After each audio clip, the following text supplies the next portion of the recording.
I went in as a walk-on. And as Mr. Roquevela was saying, man, I walked in there, we had about 20 gringo discount runners. One Mexican. Roque, I know how it feels. They had a great coach that had a heart for Laredo kids. And he coached at Laredo Junior College. His name was T.J. Laverne, Froggy Laverne. From here, he went to Texas. And when he introduced me as Adami, and I said, so the captain, John Ashley, come up to me and said, what's your name? Homero Adami. What? Homero Adami. Romero? No, not Romero, Romero. Spell it out for me. H-O-M-E-R-O. Oh, that's like Homer. For now, you're Homer. So I have done all the things that I wanted to do in life. I'm very fortunate to have had all the things I wanted to do. My dreams all came true. I started coaching at San Agustin, but they did pay me though. I didn't work for free. Okay, I was a teacher and a coach there. Arturo Nava recruited me to go teach there. He wanted to start a track program. He put me to be the junior high basketball coach. And they were strong in basketball. We won the city championship at the middle school for the 8th grade the first year, second year, 7th grade championship. And I started a track program. And in 3 years that I was at San Agustin, we finished 4th and last. Then they recruited me to go to St. Joseph Academy. I finished last, but they recruited me to coach track. Why? Because in the last third year, we almost beat St. Joseph in track. So they hired me. I'll never forget Brother Edward McCarthy. He was the track coach. He recruited me, and we became friends. And I was going to start that track program I wanted to do. In the meantime, we lost our basketball coach a week before we started school. And Brother William Vessel says, Adami, you're going to be our basketball coach now. Wait a minute, you're ready. We won district that year. We went to the state tournament. We lost in the semifinals. 2 years later, we went to the state tournament again. We lost in the semifinals again. The third time we went was in 1970. We made it to the finals and we lost in the finals. So anyway, in the meantime, we went ahead and won district 4 times in a row. Because of what happened in history, or sometimes things just put us together, I was asked to move back to Laredo. One of the things I tell people, I need everything. I'm so lucky. Where's my wife? Marina? Would you stand up, please? You think people I was in college for 20 out of 46 years that I was a classroom teacher. And I know as I walk around, I see a lot of students who are my students in class. And so even though I'm very proud of the results that I got from coaching, but I'm also very, very proud that I was a classroom teacher for 46 years. I would like to ask the basketball players to come up here and stand up here, just stand here. The basketball players, but, ladies and gentlemen, it's been 39, 40 years since these young men won the state championship. Most of them I have not seen in 39 years. Most of them. Why? Because I moved on after St. Joseph closed down in 73. I moved over to Nixon and I was a cross-country track coach for 22 years. And but this young man just exuded confidence. They were talented. They asked, everything I asked them to do, they did. The 72 team, I did not coach the 71-72 team. Brother James Meehan, he's the one that coached the team. And then the following year, when I came back to St. Joseph in 72-73, he left and I took over for him. So, but even the teams I won in 72, I had them in the lower grades. And some of them played on the varsity. I know Robert Vargas, raise your hand, Robert. He was a freshman, sophomore, he played on the varsity with me. David Rodriguez was a freshman, he played on the varsity. So when I came back to Laredo in 72, they asked me to coach again. And I took the same job. And we went along and we won district. We went into by district. David Longoria, he did not make it. He didn't make it. We would have gotten out of my district, except we had to press at the end. We're losing by 1 point with a few seconds to go. David Longoria stole the ball, went in for a layup, and we won the by district game. Then we go to area, we won easily, we went to the state tournament. I had been to the state tournament, it was the 4th time I've been there. So what do? I called Tony Garza, he inducted him last year. He had a tremendous track team going to state 1 year, so I called him, what do you do, man? Maybe I'm doing something wrong. I called Modesto Garcia, he had a basketball team from San Diego at the state tournament. I called him and asked him, what did you do? I know you didn't win the state championship, what did you do? He said, the biggest mistake we made is we lock up the kids. We don't let them go out and see town. We lock them up. Okay, so then I decided I was going to do the opposite.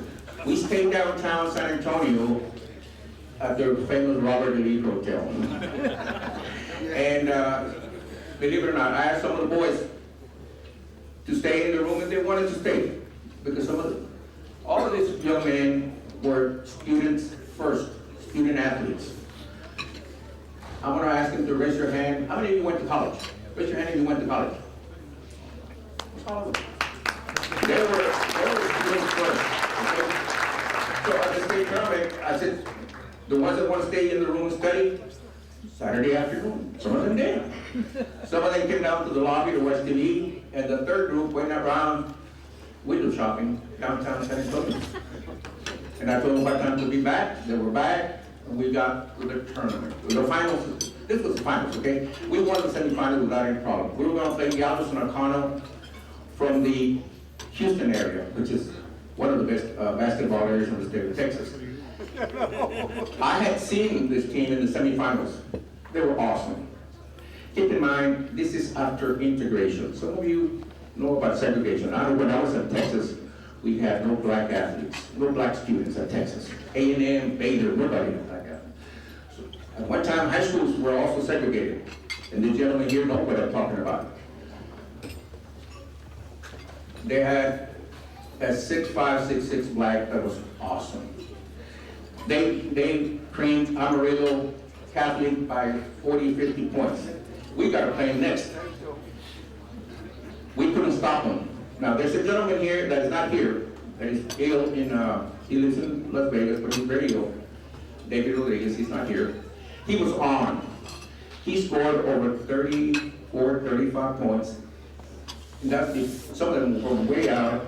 This is before the 3-point line. He would have scored pretty close to 50. He was on.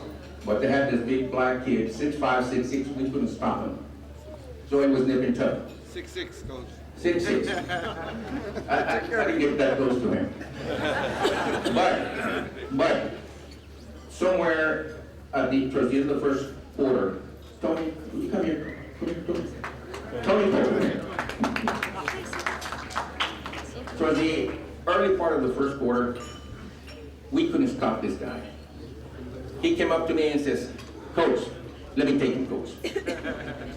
That's what he told me, "Coach, let me take him, coach." I said, Tony, he took him. I gave it to him. He won. And he stopped him. He stopped him. And David scored 37 points. I'll tell you one thing, gentlemen. My team won 26 district championships. But nothing measures to when we won state. I want to thank you for your patience, okay? Thank you.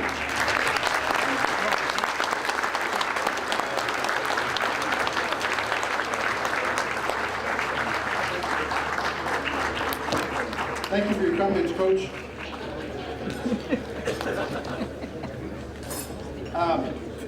Nobody's quoted anybody here tonight except I'm going to quote somebody very famous from South Laredo, Texas. He didn't win any awards, but he was known for his thoughts and for his knowledge. His name is Lupe Lechanga. Y'all remember Lupe?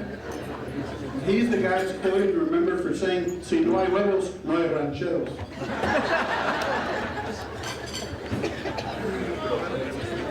How about hearing from a World Series champ? Jaime Garcia. Well, I'm gonna keep this short. First of all, I just want to thank my family for all the support they've given me. I want to thank Mr. Francisco Ochoa for inviting me and all the board members. It's such an honor to get inducted to this Latin American Hall of Fame, and I also want to congratulate all the inductees here tonight. God bless you and thank you.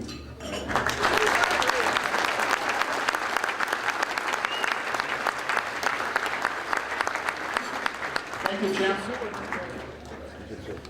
And last but not least, how about Jorge Posada, the brother to Lara?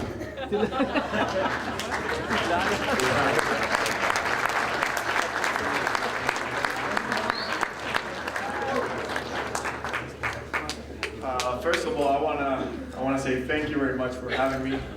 This is a humbling experience. When I got off the plane today, there were mariachis waiting for me. I couldn't believe it. This has been a great night. I didn't know I was gonna be here. I thought about playing again, and when I got the first call to come out, it was around August. I was, not thinking I was gonna be here. So, for me to be here is a great event. And since I was a little kid, I was with a lot of obstacles and a lot of things, and people keep saying, "Se puede." Sí se puede. Querer es poder.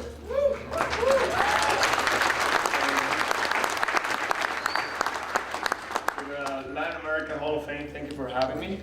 It's a great pleasure. I don't want to get too emotional and too carrying on, but that day when you retire, now you can look back and you're not going to make it out. All the highlights that show of you is hitting home runs and throwing people out. So I'm looking forward to enjoying retirement with the family, and thank you again. Thank you very much.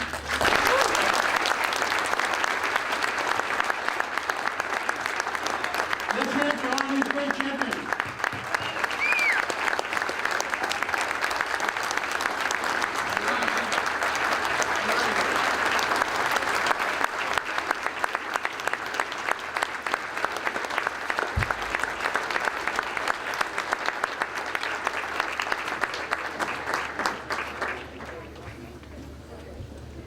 Ladies and gentlemen, throughout the city of Laredo, we have got some very distinguished athletes and coaches. Obviously, not all of them are currently in a Hall of Fame, but they certainly deserve our recognition, our applause, and our appreciation for making Laredo the focal point for sports throughout the state of Texas. And let us recognize the Dario Hinojosa Memorial Award presented by Felix Velasquez, recipient of this award previously. This year's recipient from Alexander High School, Mr. Brian Swain. Felix.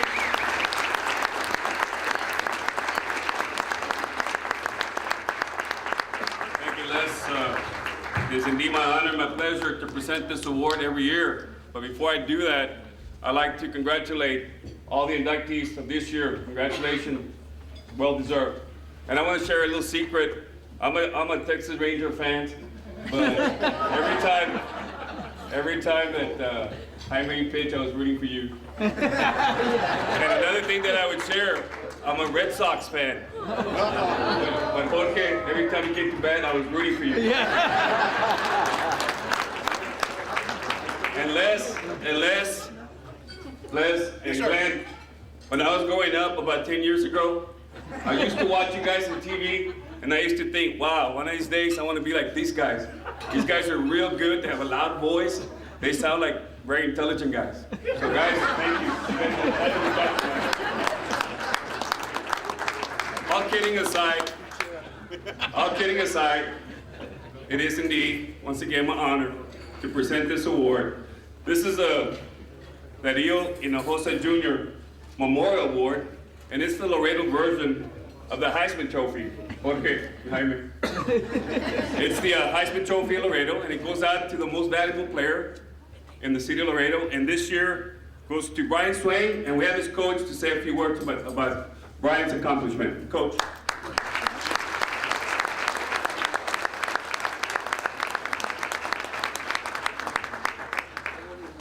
Thank you very much.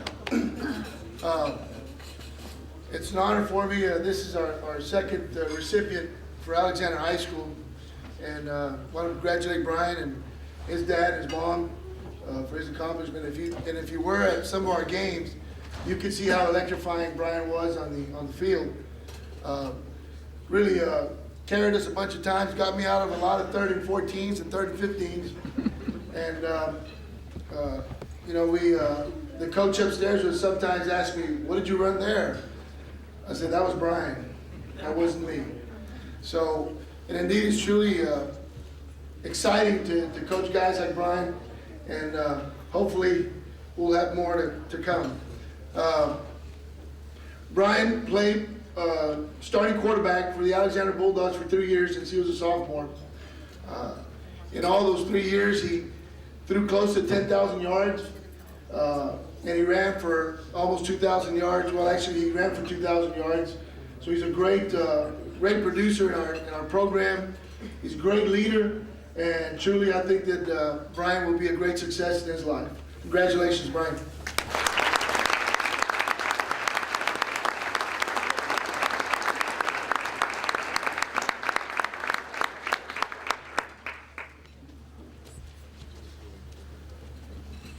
Through no one's fault, there was one very special local high school team that we failed to recognize, and I hope you all will join me in recognizing the Alexander volleyball team who made it to the 4th round of Sweet 16. They're here with their head coach. Let's recognize Judy Myers.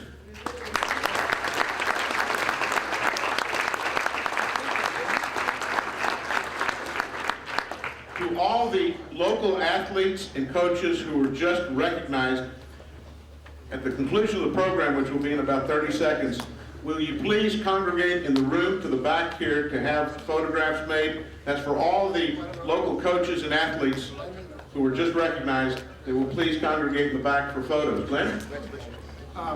30 seconds. If you keep talking, it'll be a lot longer.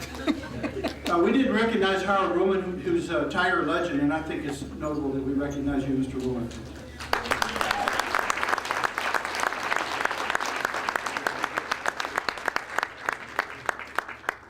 Ladies and gentlemen, this concludes this very special evening. Thank you all for being here. Thank you for your support, and most of all, thank the honorees for being special people and role models for all the kids and adults in the audience tonight.